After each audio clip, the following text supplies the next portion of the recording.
we're going to print this image,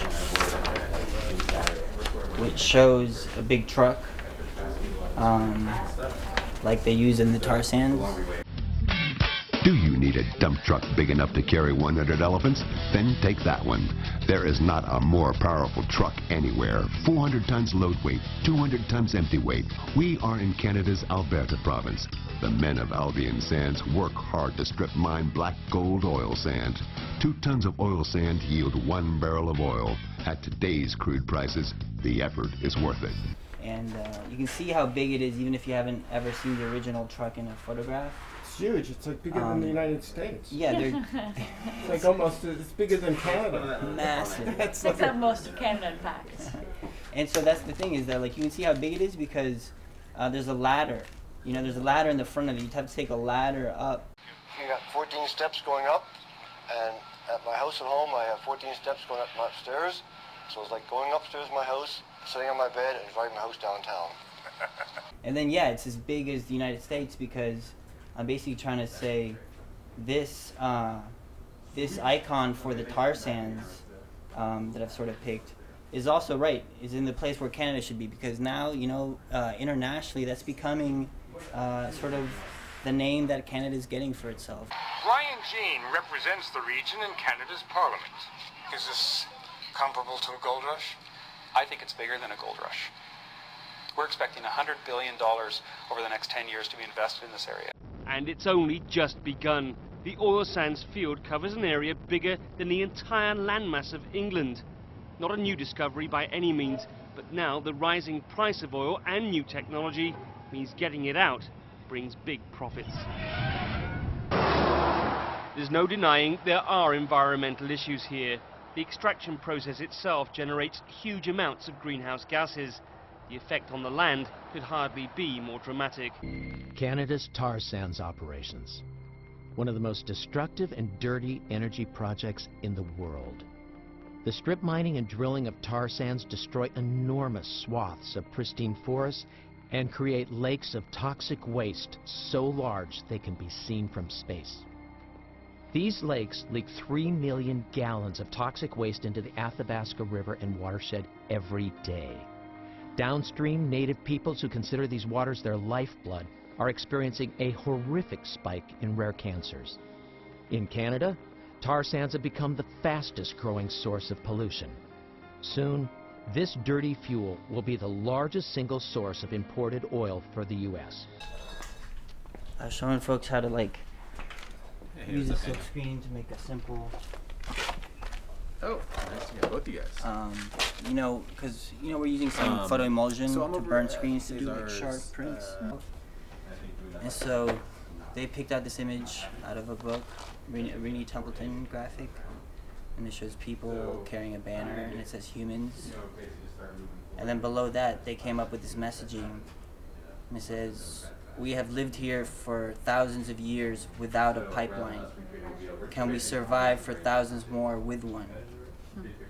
You know, and that's I thought it was pretty cool, because it's definitely coming from a perspective that I wouldn't really think of. The cancer rates in this community are quite a bit higher than would be expected.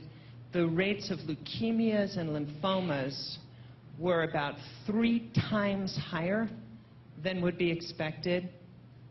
The rates of bile duct cancer were 7 times higher than expected. The things that are interesting and worrisome about those particular cancers is that they have already, in scientific studies, been linked to exposures to petroleum products.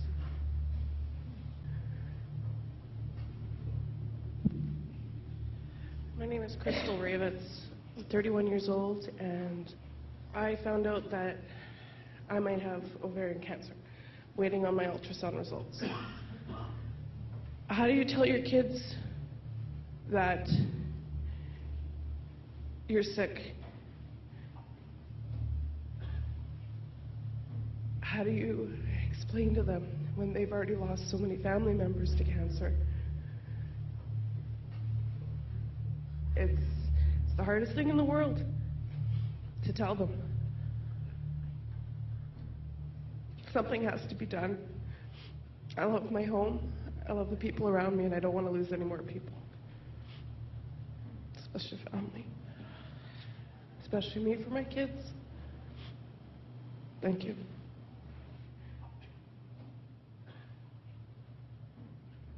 Our people have to eat too. They're working down there. They have to support their families. They have no choice. And I'm kind of stuck because I got a lot of family members down there. But I also don't want them to. I don't want to bury them too. I worked for the plants. I worked for them for 5 years.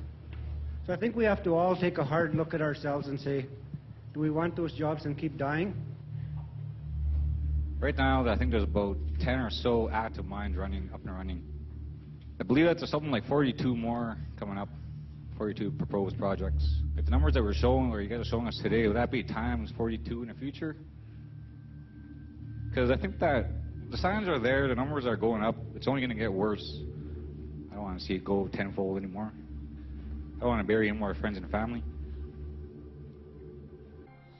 Canadian company TransCanada has proposed plans for the Keystone XL pipeline that would bring nearly 1 million barrels per day of the world's most toxic oil from Alberta across 1,700 miles of America's heartland to the Gulf Coast.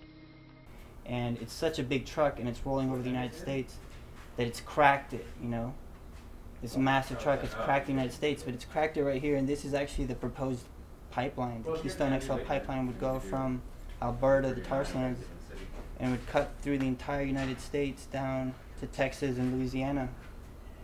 And so Keystone XL pipeline, you know, XL like extra large, clear cuts, oil spills, climate change, massive destruction. It's like a massive truck, XL pipeline. A small leak in Kansas causes North American energy infrastructure company TransCanada to shut down one of its pipelines today. According to Reuters, the Keystone pipeline was closed, but it's not the first time.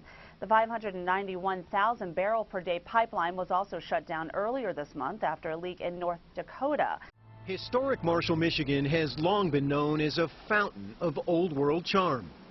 But now it's stuck in a river of trouble. The full creek was solid, packed full of oil. Solid.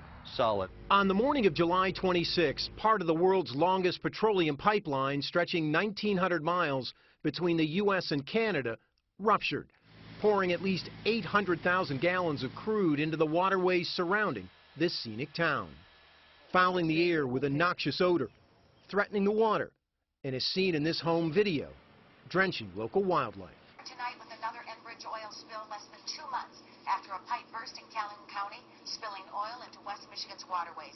It's happened again. This time it's in Illinois. A CBS News investigation has found that dangerous spills and leaks by the U.S. oil and gas industry are happening all the time, all across the country. And we've learned no one in the government knows just how many industry incidents there are. So we collected reported incidents at wells and pipelines from 3 federal agencies and 23 of the 33 oil and gas producing states. And here's what we found for just 2010. Not counting the BP disaster, at least 6,500 spills, leaks, fires, or explosions nationwide. That's 18 a day. Overall, at least 34 million gallons of crude oil and other potentially toxic chemicals spilled.